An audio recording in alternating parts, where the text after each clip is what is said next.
salaamaaleykum may mi ne Boucher daa def Boucher ne ko tey mbaa yaa ci jàmm rek naka njaboot yi baa kenn woppul naka coono yi yow da ni nga pànke gis naa la sa émission bi yow ak Pape Malick Ndour xaw nga koo rey de mayoo ko jàmm mayoo ko salaam ndeysaan may am nga 2 minutes sa tax am nga wallaay achid merci beaucoup kon may dangaa seeti woon Ousmane Sonko waaw kumba kóllëre de ginnaaw lay féete kóllëre ginnaaw lay féete daal naka mu ma ngay reetaan ba waaw wax dëgg yàlla moom day il a une force intérieure foo ko gis daal moom day reetaan dara mënu ko atteindre Ousmane Sonko de xam naa aar gi muy def la karaata yeeg yooyu muy def yooyu ko jox force mentale Macky amu ko Macky moo tax day mer rek laay Macky Sall moo xorom rek naka Ousmane Ba ma ngay leqaliku rek da ngay lekk di naan ko jullee di def di sport ma ngay def kumba góore moom laay may mën a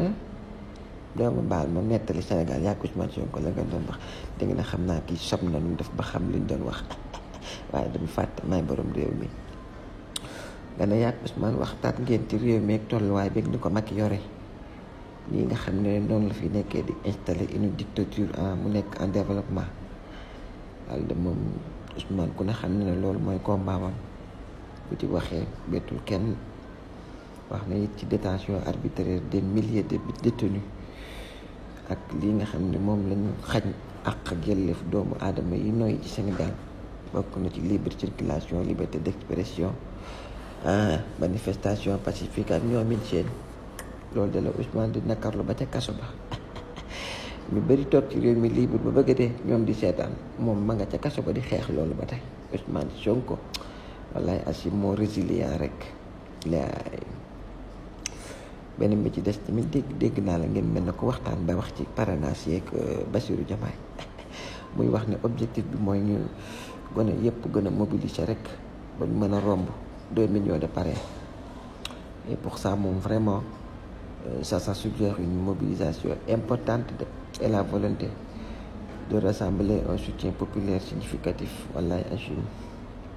loolu daal moom xam naa ne moom la Ousmane di chaque te di leen remercier nag ndax gis na mobilisation bi gis na jeunes yi yóbbante na la nee na nga remercier ko jeunes yëpp gis na niñ mobiliser niñ koy jàppale niñ jàppee ci combat bi ak tamit ni ñu montrer une volonté manifeste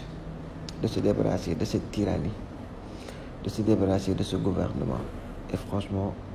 loolu moom gone yëpp ci yam Sénégal gis ñu tax xam ne bëgguñu lu dul jële fi ngóor si ak ñi mu àndal yàqkat yi muy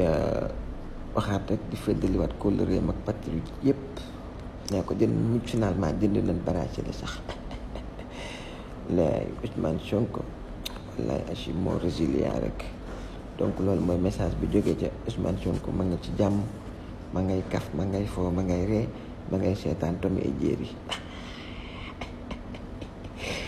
léegi kon gars yi nañ dalal xel yi gën a mobiliser waat parrainage bi nan am lu mu gàtt 5 millions waaw dem ci élection yi gagné ko happy birthday to you joyeux Noël jërëjëf may mën a Boucher wallaay asi may mën a Boucher moo xorom rek